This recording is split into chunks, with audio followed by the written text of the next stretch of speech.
एक ऐसा गांव जहां सपने पैदा होने से पहले ही भूख से मर जाते थे, और जिंदगी वो तो रोज एक सरदार के जूते तले कुचल जाती थी। गांव के लोग दिन भर खेतों में खून पसीना बहाते, पर शाम को एक रोटी तक नसीब नहीं होती। बचपन से बुढ़ापे तक सब एक ही दुआ मांगते, हे भगवान ये सरदार मर जाए। और इस बर्बादी का एक ही नाम था, गब्बर। नाम नहीं, लोगों के लिए सजा थी। उसका रूल बिल्कुल सिंपल था, जिसके पास पैसा हो छीन लो, और जिसके पास कुछ ना हो उसे डरा कर गुलाम बना लो। कोई भी उसके खिलाफ आवाज नहीं उठाता था। जिसने कोशिश की अगले दिन या तो लापता या जमीन के नीचे।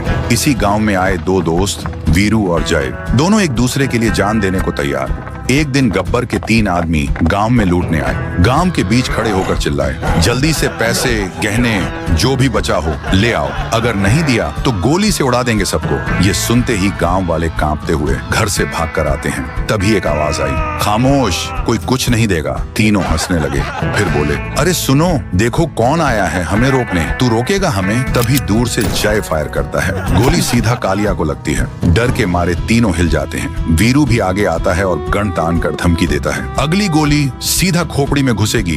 गब्बर के आदमी डर जाते हैं और गांव से भाग जाते हैं। जब खबर गब्बर तक पहुंची, वो गुस्से से लाल हो गया। तीनों को घूर कर बोला, कितने आदमी थे? तीनों कांपते हुए बोले, सरदार 2 आदमी। गब्बर फट पड़ा, सिर्फ 2? और तुम 3 डर के भाग आए? और पागलों की तरह हंसने लगा।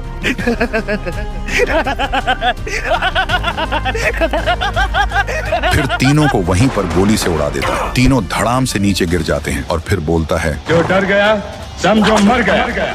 फिर एक दिन गांव में मेला लगा, सब मस्ती में थे। तभी गब्बर अपने आदमी के साथ आए और गोलियां बरसाने लगे। हर तरफ चीख पुकार, अफरा तफरी मच जाती है। जब वीरू और जय को पता चला, दोनों भाग कर आए और देखा गब्बर बसंती को नचा रहा है। वीरू चिल्लाकर बोलता है, बसंती इन कुत्तों के सामने मत नाच। तभी गब्बर बोलता है, आओ आओ, तुम दोनों का ही इंतजार था। जय गुस्से से बोलता है, मासूमों के साथ अत्याचार करता है तू, हिम्मत है तो आ हमसे लड़।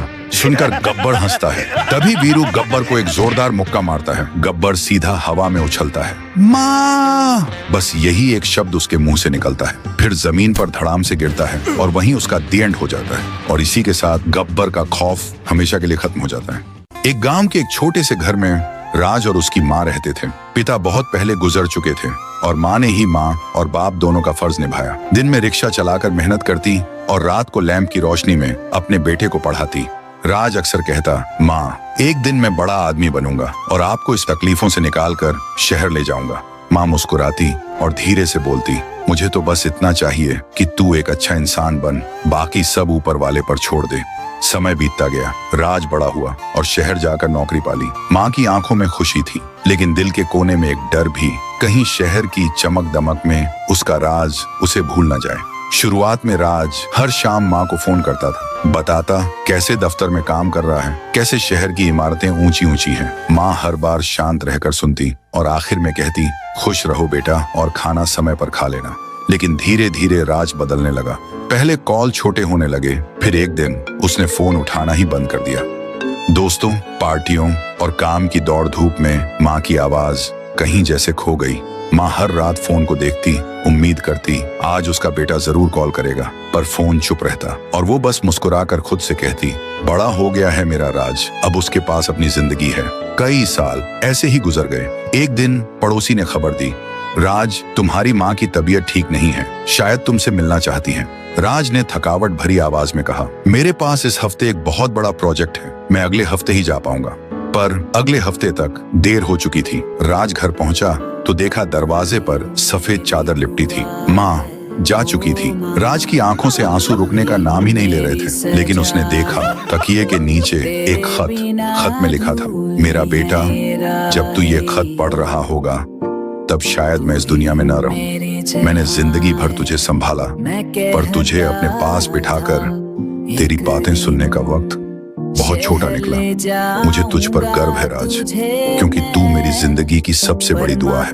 और हाँ, जब भी तुझे लगे कि तू अकेला है, याद रखना, माँ कभी दूर नहीं होती बेटा। राज वो खत पढ़कर टूट गया।